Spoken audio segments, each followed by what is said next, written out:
नमस्कार, स्वागत है हमारे इस नए वीडियो में। जैसा कि आप सभी को पता होगा कि हम लोग अभी तैयारी कर रहे हैं पीजीटी हिंदी का। अगर आप भी झारखंड से हैं या झारखंड के बाहर से भी हैं और पीजीटी अप्लाई किए हैं तो ये वीडियो आपके लिए बेहद ही लाभदायक होने वाली है। इसके अलावा अगर यूजीसी नेट, जेआरएफ के लिए तैयारी कर रहे हैं हिंदी विषय से संबंधित तो ये वीडियो आपके लिए बहुत ही महत्वपूर्ण होने वाली है। तो वीडियो में अंत तक बने रहें। आज हम लोग चर्चा करेंगे हिंदी भाषा का इतिहास जो भाग 1 में है, टॉपिक से रिलेटेड अपभ्रंश, अवहट और पुरानी हिंदी की भाषिक विशेषताएं को जानेंगे। पहला यूनिट है, इसको आप लोग अच्छे से कर लीजिए तो बहुत ही अच्छा रहेगा और बहुत ही अच्छे प्रश्न आते हैं इससे संबंधित। तो बातें न करते हुए आज हम लोग आते हैं टॉपिक में। कुल 50 प्रश्नों से भी अधिक हैं, इसलिए इसे बेहतर ढंग से तैयारी कीजिए और इससे प्रश्न आते ही हैं। तो चलिए बात करते हैं। पहला प्रश्न है, मानव जाति ने अपनी सभ्यता और संस्कृति के विकास सौंपने के लिए साथ सपने के साथ किस परंपरा को अपनाए रखी है? तो इसका जो उत्तर हो जाएगा, हम लोग डायरेक्ट उत्तर की बात करेंगे क्योंकि एक एक करके अगर हम लोग डील करते जाएंगे तो समय बहुत कम है और वीडियो बहुत लंबी हो जाएगी। ठीक है, तो इसका उत्तर हो जाएगा भाषा का विकास यानी भाषा विकास। ये इसका आंसर हो जाएगा। अगला प्रश्न है, किस विकृत भाषा को अपभ्रंश नाम से अभिहित किया जाता रहा है जो समस्त नव्य भारतीयों के विकास की पूर्व पीठिका है? तो इसका उत्तर हो जाएगा आर्य भाषा। आर्य भाषा। अगला प्रश्न है, किस विद्वानों ने प्राकृतिक भाषा के लिए विशिष्ट व्याकरण ग्रंथ रचने प्रारंभ किए और प्रतिक्रिया स्वरूप जनमानस ने व्याकरण समानता के अभाव में अपनी अवरुद्ध अभिव्यक्ति का निकास ढूंढना शुरू किया? तो इसका उत्तर हो जाएगा, 3 का उत्तर हो जाएगा आपका उपरोक्त सभी। उपरोक्त सभी। अगला प्रश्न है, अपभ्रंश का शाब्दिक अर्थ क्या है? तो ये आपको पता होगा, अपभ्रंश का शाब्दिक अर्थ विकृत होता है यानी बिगड़ा हुआ, जिसको हम लोग भ्रष्ट भाषा भी कहते हैं। अगला प्रश्न है, अपभ्रंश शब्द 6ठी शताब्दी में किसका वाचक बन गया था? तो इसका उत्तर हो जाएगा 5वां का ए, साहित्यिक भाषा। अगला प्रश्न, प्राकृत जनमानस की अभिव्यक्ति का खाली जगह बनकर प्रेषित हुई है, रिक्त स्थान को भरना है, लेकिन शास्त्र प्रणयन की अनुशासनबद्धता ने भी रूप इसे भी रूप परिवर्तन के लिए बाधित किया है। तो 6 नंबर का जो उत्तर हो जाएगा ये साधन और माध्यम, ऑप्शन नंबर बी सही आंसर।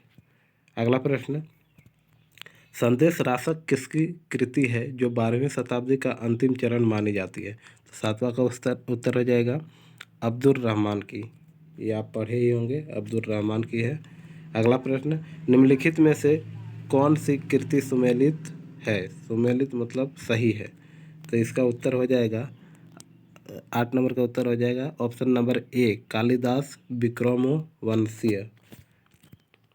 ये अगला प्रश्न है, दंडीकृत काव्यादर्श 7वीं शताब्दी, रुद्रटकृत काव्यालंकार 9वीं शताब्दी आदि ग्रंथों ने इसके साहित्यिक रूप की घोषणा की है। रासक में अपभ्रंश का रूप कौन सी है? कूट की सहायता उत्तर दे। तो इसका उत्तर हो जाएगा, 9वां का उत्तर हो जाएगा आपका ऑप्शन नंबर बी, कथन 2 सही है। 2 में क्या है, देशज एवं परिनिष्ठ दोनों ही रूप दर्शनीय है। देशज एक दर्शनीय क्षेत्र, ऑप्शन 2 में है देशज एवं परिनिष्ठ दोनों ही रूप दर्शनीय है, तो दोनों ही सही है, ये सही हो जाएगा। अगला प्रश्न, प्रश्न संख्या 10, भाषा वैज्ञानिक डॉक्टर धीरेन्द्र वर्मा ने प्राकृत से उद्बुद्ध अपभ्रंश को कितने भागों में विभाजित किया है? तो इसका उत्तर जो हो जाएगा 5 भागों में, यानी ऑप्शन नंबर बी सही हो जाएगा। अपभ्रंश प्रयोग का विस्तार उत्तर से सुदूर दक्षिण तक इतना प्रसारित हो चुका था कि इसकी बोली रूप में भिन्नता पाना एक खाली जगह बात थी। खाली जगह बात थी मतलब 11 का उत्तर हो जाएगा आपका, यहाँ पर ऑप्शन दिया हुआ है साधारण, विकल्पीय, अविकल्पीय, अकल्पनीय, इनमें से कोई नहीं। तो इसका उत्तर हो जाएगा 11 नंबर का ऑप्शन नंबर सी, अकल्पनीय। अगला प्रश्न है, प्रश्न संख्या 12, साहित्य रचना में किसकी एकरूपता का कारण अपभ्रंश की मान्यता थी? तो इसका उत्तर हो जाएगा, प्रश्न संख्या 12 का उत्तर हो जाएगा सी, भाषागत। ऑप्शन नंबर सी सही हो जाएगा। फिर प्रश्न संख्या 13 में आते हैं। सरसैनी अपभ्रंश ही वह बीज है जिसके प्रस्फुटन से साहित्य रचना का प्रवाह छठी सातवीं शताब्दी से कौन सी शताब्दी तक अबाधित रहा? तो इसका उत्तर हो जाएगा, 13 का उत्तर हो जाएगा 12वीं से 13वीं शताब्दी। अगला प्रश्न है, संस्कृत व्याकरणिक नियमों को संक्षिप्तता में ग्रहण की और किसका सरलीकृत किया? तो 14 का उत्तर हो जाएगा आपका option number D. Option number D सही आंसर। अगला प्रश्न है, अपभ्रंश की ध्वनियाँ मूलतः कौन सी विभक्तियों में संस्कृत ओ का ऊ हो जाता है, हो जाना प्रवृत्ति का परिणाम है? तो 15 का उत्तर हो जाएगा ऑप्शन नंबर ए। अगला प्रश्न, अपभ्रंश में कौन कौन सी ध्वनि विलुप्त है? अपभ्रंश में कौन कौन सी ध्वनि विलुप्त है? तो इसका उत्तर हो जाएगा ऑप्शन नंबर ए, स। दोनों स, एक तालुर स और एक मूर्धन स। अगला प्रश्न है, अपभ्रंश में री के स्थान पर किस वर्ण का प्रयोग नहीं मिलता है? अपभ्रंश में री के प्रयोग पर किस वर्ण का प्रयोग नहीं मिलता है? तो इसका उत्तर हो जाएगा री का च, यानी सी नंबर। निम्नलिखित कथन पर विचार कीजिए। निम्नलिखित कथनों पर विचार कीजिए। अपभ्रंश में अनुनासिक ध्वनियाँ ई एवं ज नहीं होता है। न का प्रयोग में भी प्रायः ड से काम लिया जाता है। कूट की सहायता से उत्तर दें। तो इसका उत्तर हो जाएगा 18 का ऑप्शन नंबर ए, यानी कथन एक सही है। अगला प्रश्न, प्रश्न संख्या 19, अपभ्रंश में संयोजन की प्रवृत्ति आगामी संयोजन में अंतिम संयुक्त अक्षर में उसी वर्ग का वाक्य क्या हो जाता है? तो ऑप्शन नंबर ए, यानी परिवर्तन हो जाता है।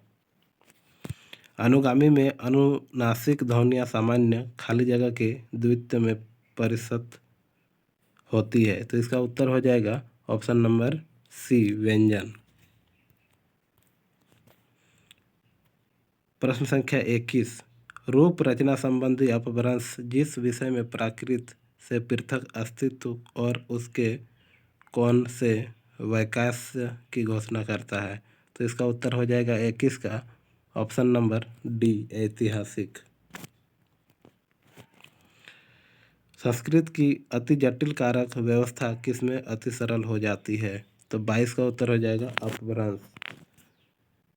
अपभ्रंश में कितने कोटि के शब्द हैं? तो इसका उत्तर हो जाएगा 3। अगला प्रश्न, उ विभक्ति उकार बहुल भाषा के रूप में निम्न में से कौन सी प्रसिद्ध है? तो 24 का उत्तर हो जाएगा अपभ्रंश, बी। अगला प्रश्न है, खड़ी बोली के अधिकांश प्रसर्ग किससे विकसित हुए? तो इसका उत्तर हो जाएगा अपभ्रंश से। निम्नलिखित कथनों पर विचार करें। तू का प्रयोग खड़ी बोली एवं अवधि में होता है।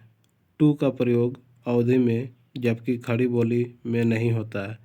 केवल कथन एक सही, केवल कथन दो सही, कथन एक दो दोनों सही, न तो कथन एक सही और न ही कथन दो सही। तो इसका उत्तर हो जाएगा 26 नंबर। इस तरह प्रश्न देखने को आपको एग्जाम में मिलेंगे ही, इसलिए ये सब इम्पोर्टेंट हो जाता है आपके लिए। तो 26 नंबर का उत्तर हो जाएगा केवल कथन एक सही, ऑप्शन नंबर ए। अगला प्रश्न, तद्भव के कारण हिंदी क्रियाओं की संस्कृत की पूर्ण संपद अपभ्रंश से मिली है, यानी ऑप्शन नंबर सी सही। हिंदी की काल रचना किस भाषा से हुई है? तो भाषा लिखा हुआ है, तो किस भाषा से हुई है? तो इसका उत्तर हो जाएगा संस्कृत भाषा से। अगला प्रश्न, वाक्य के शब्दों में पारस्परिक संबंध तथा उनके क्रम को क्या कहते हैं? तो 29 नंबर का उत्तर हो जाएगा वाक्य विन्यास। विभक्ति व्यत्यय को लक्षित करके हेमचंद्र द्वारा लिखित निम्न कथन पर विचार करें। तो इसमें विचार किया जाता है कि अधिकरण कारक की विभक्ति का प्रयोग कर्म और करण संप्रदान और अधिकरण के लिए होता है। कर्म कारक की विभक्ति का प्रयोग अधिकरण कारक के लिए होता है। कथन 1 सही, कथन 2 सही, कथन 1 सही परंतु 2 गलत है, कथन 1 और 2 दोनों सही है। तो इसका उत्तर हो जाएगा, क्वेश्चन नंबर 30 का उत्तर हो जाएगा ऑप्शन नंबर डी, कथन 1 और 2 दोनों सही है। अगला प्रश्न, संस्कृत में कथ का कर्म सदैव कौन सी विभक्ति में रहता है परंतु हिंदी में उसके साथ करण पर सर्ग से लगाया जाता है। तो 31 नंबर का उत्तर हो जाएगा ऑप्शन नंबर ए, द्वितीय। भारतीय आर्य भाषा के इतिहास में सर्वप्रथम अपभ्रंश में कौन सी क्रियाओं का प्रयोग होता है। तो 32 नंबर का उत्तर हो जाएगा ऑप्शन नंबर ए, संयुक्त। अगला प्रश्न, पुरानी हिंदी में विशेषण उपवाक्यों को जोड़ने के लिए कौन सी सर्वनाम में जो का प्रयोग होता है, जो का प्रयोग होने लगा है। तो इसका उत्तर हो जाएगा 33 नंबर का संबंधवाचक, यानी ऑप्शन नंबर डी इसका राइट आंसर। अपभ्रंश में प्रायः कौन सा शब्दों का बहिष्कार किया गया है जो आगे चलकर भक्ति आंदोलन के कारण उस शब्दों को पुनः प्रवेश मिला। तो 34 नंबर का उत्तर हो जाएगा तत्सम, यानी ऑप्शन नंबर ए सही। अगला प्रश्न है, उक्ति व्यक्ति प्रकरण वर्ण रत्नाकर कीर्तिलता कीर्तिपताका आदि ग्रंथों का प्रणयन किस भाषा से हुआ है। कीर्तिलता कीर्तिपताका जैसा कि विद्यापति का है, तो इस प्रकार हम कह सकते हैं कि ये जो इसका आंसर हो जाएगा अवहट, कौन सी भाषा में, अवहट में। अगला प्रश्न, लिपि में री का अस्तित्व मिलता है लेकिन उच्चारण में वह नियमतः क्या होता है। तो लिपि में री का अस्तित्व, तो इसका उत्तर होना चाहिए option number C, option number C is right answer. अगला प्रश्न है, अवहट में अपभ्रंश की सभी ध्वनियों के अतिरिक्त आई औ की संधि से बने शब्दों से कौन सी ध्वनियाँ निकलती है। तो इसका उत्तर हो जाएगा 37 का ऑप्शन नंबर ए। पुरानी हिंदी में किसकी मौलिक विचारों का खजाना है जिसका अभूतपूर्व महत्व प्रथम प्रकाशन के समय था जो आज भी उतना ही बना हुआ है। तो 38 का उत्तर हो जाएगा ऑप्शन नंबर बी, गुलेरी जी। अगला प्रश्न है, अपभ्रंश को कौन सी संज्ञा दी गई। तो 39 का उत्तर हो जाएगा पुरानी हिंदी। हिंदी का उद्गम और विकास कहाँ हुआ। तो हिंदी का उद्गम और विकास कहाँ हुआ, अपभ्रंश में। अगला प्रश्न, आजकल लोग पृथ्वीराज रासो की भाषा को कौन सी प्राचीनतम रूप मानते हैं। तो 41 का उत्तर हो जाएगा आपका ऑप्शन नंबर बी, हिंदी मानते हैं।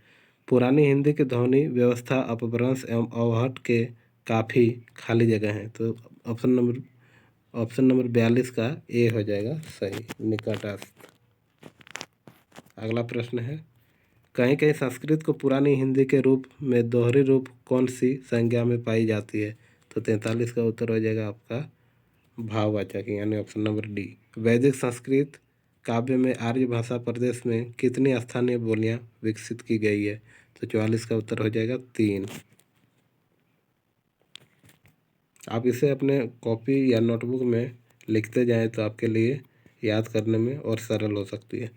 अगला प्रश्न 45, खड़ी बोली का जन्म कौन से काल के आसपास माना जाता है। तो इसका उत्तर हो जाएगा ऑप्शन नंबर बी, 1000 ईस्वी के आसपास। आदिकाल में हिंदी भाषा सभी बातों से किसके निकट थी। तो ऑप्शन नंबर सी, यानी अपभ्रंश सही हो जाएगा 46 का। 47 नंबर, अपभ्रंश में कितने स्वर वर्ण होते हैं। तो अपभ्रंश में कितने स्वर वर्ण होते हैं। तो 8 इसका राइट आंसर। अगला प्रश्न है, आदिकालीन हिंदी में दो नए स्वर कौन से हैं जिसका विकास हुआ जो संयुक्त स्वर थे परंतु उसका उच्चारण क्रमशः आई औ के रूप में होता है? तो इसका उत्तर हो जाएगा ए और। ए और औ होगा, यहाँ और लिख दिया गया है, ये गलती है, औ होगा, ए और औ, ये सही आंसर हो जाएगा। अगला प्रश्न, निम्नलिखित में से कौन सी आंदोलन मुस्लिम शासकों के प्रभाव के कारण हिंदी में संस्कृत तथा फारसी शब्द आए और जिस कारण उनके कुछ संयुक्त व्यंजनों का भी हिंदी में प्रवेश हुआ? तो 49 का उत्तर हो जाएगा भक्ति आंदोलन। भक्ति आंदोलन का समय था। अगला प्रश्न, कृदंतों से बनी क्रियाओं में कौन सी परिवर्तन पूरी तरह से होने लगा? तो 50 का उत्तर हो जाएगा लिंग। भक्तिकालीन आंदोलन के प्रारंभ के दौरान कौन सा शब्दावलियों का बाहुल्य अपभ्रंश की तुलना में बढ़ने लगा? तो इसका 51 का उत्तर हो जाएगा तत्सम। अगला प्रश्न, मुसलमानों के आगमन से कुछ प्रश्न फारसी, अरबी, तुर्की आदि शब्दों का प्रयोग किस भाषा से शुरू हुआ? तो इसका उत्तर हो जाएगा हिंदी से। अगला प्रश्न, किशोरीदास वाजपेयी ने अपभ्रंश भाषा को कौन सी भाषा कहा है? तो इसका उत्तर हो जाएगा ऑप्शन नंबर सी। अगला प्रश्न, अवधी और ब्रज भाषा में किस महाप्राणत्व का लुप्त हो गया है और आगे चलकर केवल न के रूप में अवशिष्ट रह गया? तो 54 का उत्तर हो जाएगा ऑप्शन नंबर ए, न। निम्नलिखित में से कौन सा शब्द आधुनिक हिंदी का है से बना है? तो है से कौन सा शब्द बना है? तो इसका उत्तर हो जाएगा है, ऑप्शन नंबर डी। अगला और अंतिम प्रश्न आज के इस वीडियो का, अगर हमारे चैनल में आप पहली बार आए हैं और वीडियो देखते हैं और आपकी हमारी मेहनत अगर आपको अच्छी लगती है और लग रहा है कि ये वीडियो आपके लिए लाभदायक है तो चैनल को सब्सक्राइब करके रखें और वीडियो को लाइक करें और इस प्रकार के वीडियो आपके लिए लाते रहेंगे। यथासंभव प्रयास करते रहेंगे मेहनत करने का, ताकि आपका भी तैयारी करने में सुविधा हो और वीडियो देखकर आपको लाभ महसूस हो। गुलेरी जी ने कहा कि मूल भाषा संस्कृत है और कौन सी भाषाएं हैं जो उसकी बेटियां हैं? तो इसका उत्तर हो जाएगा ऑप्शन नंबर ए, आधुनिक आर्य भाषा। तो ये थे आज का अंतिम प्रश्न। आपको वीडियो का संकलन कैसा लगा? आज के जितने भी प्रश्न थे आपके लिए बहुत इम्पोर्टेंट था, बहुत ही महत्वपूर्ण था परीक्षा की दृष्टि से। इसे आप अपने नोटबुक या कॉपी में लिख लें और अच्छे से याद कर लें, ताकि आने वाले समय में आप एक अच्छे शिक्षक बन सकते हैं और सरकारी नौकरी ले सकते हैं। तब तक के लिए धन्यवाद। आगे की वीडियो में फिर से मिलते हैं। नमस्कार।